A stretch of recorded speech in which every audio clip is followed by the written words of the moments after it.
লেবাননে ইসরায়েল হামলা করার পর থেকে মধ্যপ্রাচ্যে নতুন করে আরেকটি যুদ্ধ শুরু হয়ে গেল। গত কয়েকদিনে ইসরায়েল ও লেবাননের মধ্যে বিশেষ দ্বন্দ্ব লক্ষ্য করা হয়। হেজবুল্লাহ স্বতন্ত্র সামরিক বাহিনী ইসরায়েলে কিছু ছোট ছোট হামলা করে। তার প্রেক্ষিতে ইসরায়েল পাল্টা হামলা করে, শত শত বিস্ফোরণ করে পেজারের মাধ্যমে।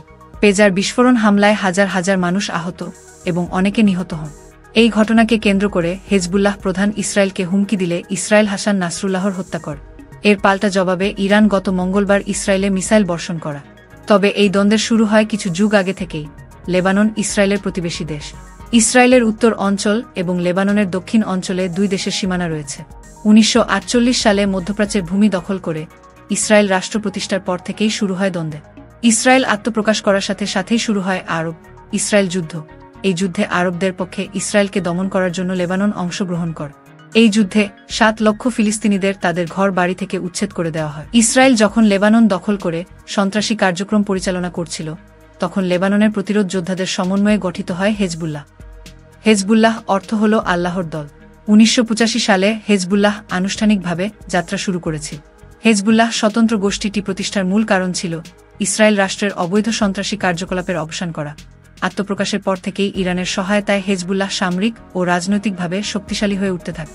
ইসরায়েল তাদের শত্রুকে দমন করার জন্য 1992 সালে হেজবুল্লাহর তৎকালীন প্রধানকে হত্যা করে। তখন থেকে দীর্ঘ 32 বছর ধরে হিজবুল্লাহকে নেতৃত্ব দিয়েছেন হাসান নাসরুল্লাহ। 2023 সালের অক্টোবরে গাজায় হামলার পর থেকে হেজবুল্লাহ ইসরায়েলের উত্তর অঞ্চলে ক্রমাগত হামলা চালাতেই থাকে। এই শক্তিশালী সামরিক বাহিনীকে সরাসরি আক্রমণে দমন করতে অক্ষম হওয়ায় ইসরায়েল নোংরা খেলা শুরু করে। তারা হেজবুল্লাহর যোগাযোগ ব্যবস্থা ধ্বংস করতে পেজার বিস্ফোরণ চালায়। হেজবুল্লাহ সদস্যরা তাদের যোগাযোগ এবং তথ্য সুরক্ষিত রাখতে পেজার যন্ত্র ব্যবহার করত। এই যন্ত্রের মাধ্যমে শুধু বার্তা গ্রহণ করা যায়। তবে হেজবুল্লাহ যেই কোম্পানির কাছ থেকে এই পেজারগুলো সংগ্রহ করত তাও ইসরায়েলের সন্ত্রাসী ছিল। তারা পেজারগুলোর একটি ব্যাটারিতে বিস্ফোরক দ্রব্য ঢুকাতে সক্ষম হয়।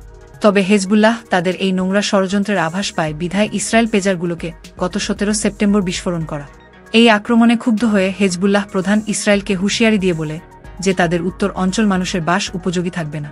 এই বার্তায় ভয় পেয়ে ইসরায়েলি সামরিক বাহিনী হেজবুল্লাহ প্রধানের হত্যা করা। এই হত্যার জবাব দিতেই ইরান ইসরায়েলের উপর মিসাইল হামলা চালায়। ইরানের সামরিক শক্তি বিবেচনা করে বলা যায় খুব দ্রুতই ইরান আবারও ইসরায়েলের উপর ভয়াবহ হামলা করতে পারে। এতে করে ইহুদি সন্ত্রাসী দল দুর্বল হয়ে পড়বে। আপনারা দেখছেন BD24 নিউজ। সঙ্গে আছি আমি ফারিয়া নাজনীন।